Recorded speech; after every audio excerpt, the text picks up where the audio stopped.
queridos ouvintes, aqui é a Luciana Barreto e está começando mais um episódio do O Que Eu Faço, o podcast de finanças e investimentos da CNN. Por aqui você ouve as melhores dicas sobre onde investir seu dinheiro e a melhor forma de fazer isso. Como sempre, quem me acompanha é o grande Fernando Nakagawa. Oi, Naka. Oi, Lu. Grande é a dona Luciana Barreto. Eu tô muito contente de estar aqui com você, Lu, e também com os nossos ouvintes. Para a gente começar o papo de hoje, eu preciso antes que os nossos ouvintes, aqueles que são investidores ou aqueles que estão pensando em investir, façam uma reflexão. Qual é o motivo que te leva a investir? É para comprar uma casa? É para se aposentar? Ou então é para garantir uma viagem para o exterior quando a pandemia acabar? Essas perguntas do Naka são muito importantes para quem está começando a investir, porque elas ajudam a definir qual é o seu perfil de risco nos investimentos. Se você ainda não sabe qual é o seu, não se preocupe,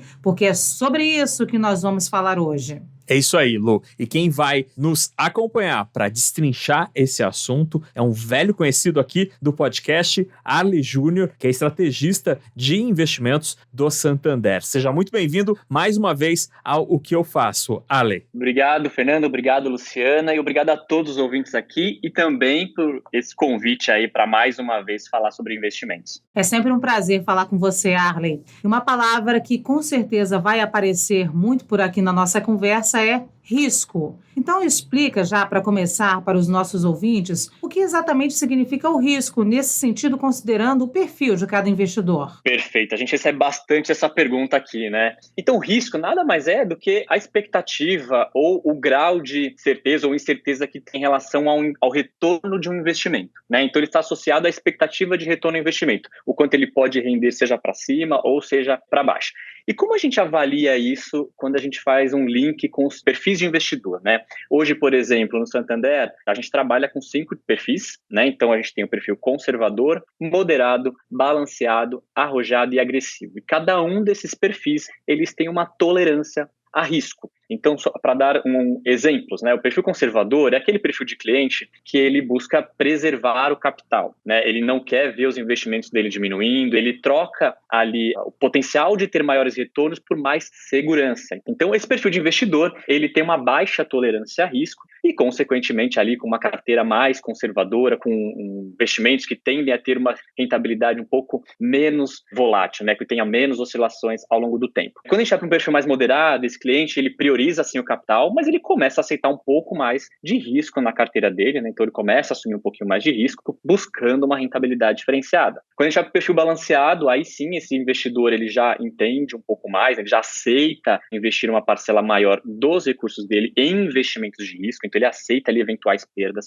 buscando retornos mais atrativos. Ali começa já de fato uma diversificação maior dos investimentos, então o nível de risco, né, e expectativa de retorno com a carteira já é bem mais diferente do que quando a gente compara com o perfil conservador. E aí os dois últimos perfis, que são arrojados e agressivos, eles buscam ali maiores retornos, então eles aceitam mais a volatilidade do mercado. Então o perfil agressivo, por exemplo, ele entende das oscilações de mercado e ele aceita até variação negativa. Por quê? Ele busca uma rentabilidade mais expressiva no longo prazo. Bom, então quando a gente faz uma avaliação de risco versus o perfil, essas duas coisas elas estão interligadas, né? Então o risco ele está associado a, de fato, a expectativa que o investidor tem sobre o retorno de investimento e como a gente identifica essa expectativa ali através do questionário da API, né? Que é a análise do perfil do investidor. Só assim o investidor ele vai ali com algumas perguntas respondendo, se autoconhecendo e também a instituição financeira ou o banco irá, através dessas perguntas, descobrir qual é o perfil dele para, de fato, recomendar investimentos mais adequados para o perfil dele. Legal, Ale. Então, esse jogo do risco versus retorno é bem bacana. Quanto mais risco você está topando levar ou estar ali no seu investimento, maior pode ser a possibilidade de retorno. E é interessante ver até onde você pode ir nos dois lados. Outras coisas que são muito importantes nesses questionários das instituições financeiras, Ale, sempre a gente tem questões questões relacionadas à liquidez. Eu queria que você explicasse o que é a liquidez, como que se mede isso e por que é importante para o investidor, e também o conceito de rentabilidade. Pode parecer boba essa pergunta, mas nem sempre é fácil de entender como se calcula ou qual é a rentabilidade que de fato o investidor vai ter, né? Bom, liquidez é o quão fácil é de tornar aquele investimento, né, aquele produto de investimento, transformar ele em dinheiro líquido, né, ou seja, disponível para ser de fato utilizado. Então, quando o mercado financeiro utiliza o termo, esse produto é um investimento de alta liquidez, o que significa que ele é rápido de ser convertido em dinheiro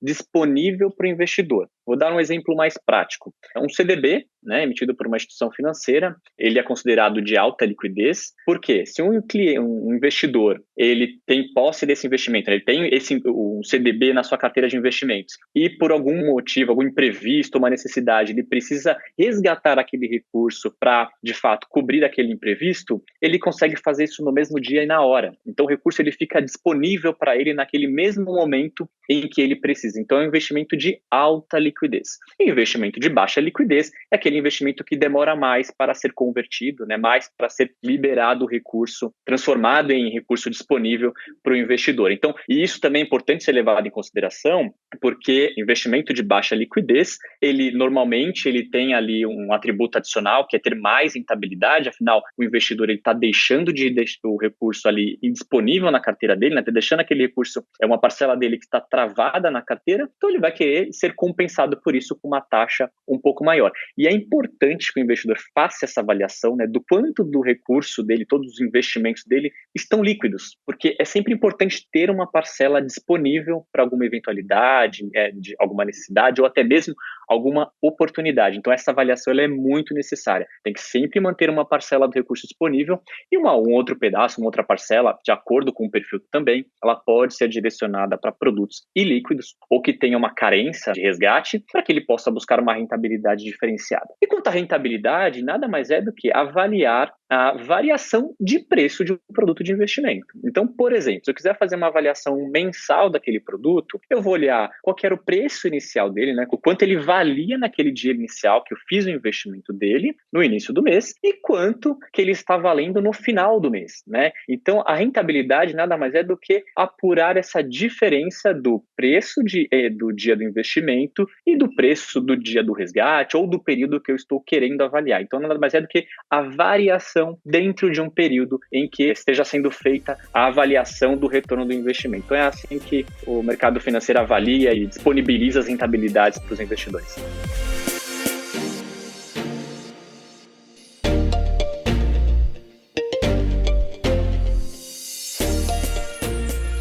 Arley, o que o investidor precisa levar em conta para definir em qual perfil ele está, em qual perfil ele se encaixa? Depende mais de cada pessoa, do objetivo dela, depende de quê? Ótima pergunta. São diversos fatores aqui que vão ser levados em consideração para poder formar, né, para poder chegar nessa definição do perfil. Então, alguns exemplos aqui.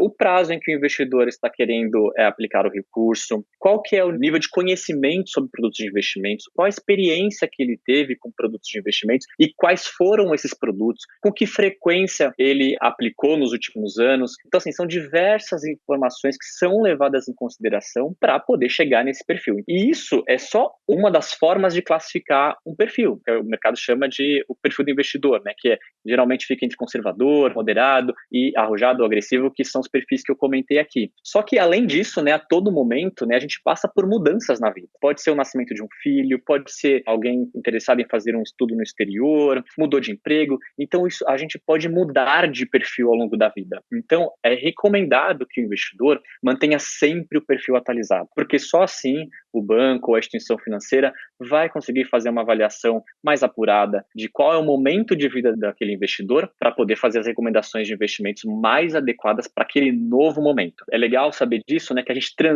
pode transitar por diferentes perfis ao longo da vida, então sempre manter atualizado e a gente vai recomendando ao longo da vida adaptações, porque vai sempre ajustando os investimentos e prazos de acordo com aquele novo momento em que o investidor está passando. Se a gente considerar o atual momento da economia, do mundo, é possível possível apontar, Arley, alguns investimentos que podem se destacar em 2021 para alguns desses perfis, por exemplo, do cara mais conservador, do mais arrojado e daquele que está mais ou menos ali no meio do campo? O importante para os nossos ouvintes aqui ficarem sempre atentos é a recomendação de diversificação, ela vale para todos os perfis. Então ela vale desde o conservador até o perfil mais agressivo. E por que isso? Hoje o Brasil está vivendo um momento histórico, né, de uma taxa de juros em níveis nunca alcançados. Então a gente está com 2% hoje, mesmo que recentemente o Banco Central tenha sinalizado um retorno de subir os juros novamente, as informações que a gente tem hoje, a gente não acredita que o Brasil vai voltar para 2 dígitos de Selic, né, 2 dígitos de juros no Brasil. Então a gente vai conviver com um novo patamar de juros. E aquele patamar de juros, então, de 2 dígitos que a gente tinha no passado, ele não é mais uma realidade, então aqueles investimentos mais tradicionais, eles vão continuar rendendo menos. Então por isso que vale a provocação aqui, para até o perfil conservador buscar alternativas que possam aqui maximizar o retorno da carteira do investidor. E quando a gente olha sobre essa ótica, né, de juros baixos e outros fatores que a gente tem hoje também acompanhado e que colaboram para isso, como, por exemplo, o processo de vacinação da população, que já iniciou no Brasil e no exterior. Com isso, as flexibilizações, elas vão acontecendo, né, de restrições sociais. O mercado ele começa a voltar à atividade, em algum momento volta para o que era a normalidade. Então, a atividade econômica, ela entra numa esteira de recuperação. E somado a isso, a gente vê aqui também no Brasil um incentivo ali de avançar com a agenda de reformas. Então, são fatores que contribuem aqui para o ritmo, para o processo de retomada da atividade do Brasil e, consequentemente, a gente acredita, a gente espera que os investimentos acompanhem este movimento. E aqui a gente está falando de investimentos que vão tomar um pouquinho mais de risco, como, por exemplo, renda variável. Então, o Ibovespa, ele é um dos ativos que tende, uma classe de ativos que tende a apresentar uma boa performance esse ano,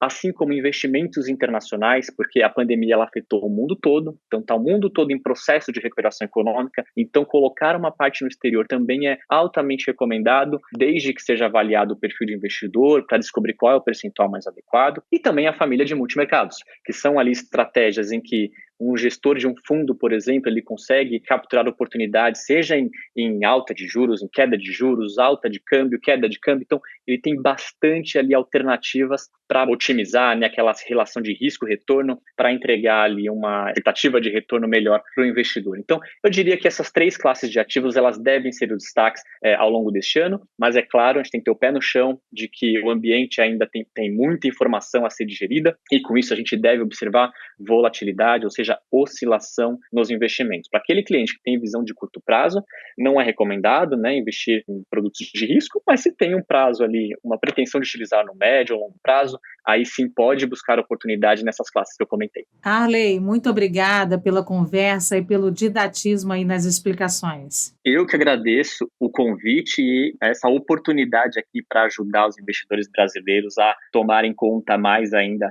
do seu patrimônio, né, e construir esse planejamento financeiro que é muito importante. É isso aí, Arley. Todo mundo cuidando bem do dinheiro, que é importantíssimo isso. O episódio de hoje fica por aqui, mas não se esqueça de nos acompanhar nas redes sociais e se você tiver dúvida, é só usar a hashtag CNN, o que eu faço que a gente responde aqui. Um abraço e até mais. Tchau, Lu! Tchau, tchau!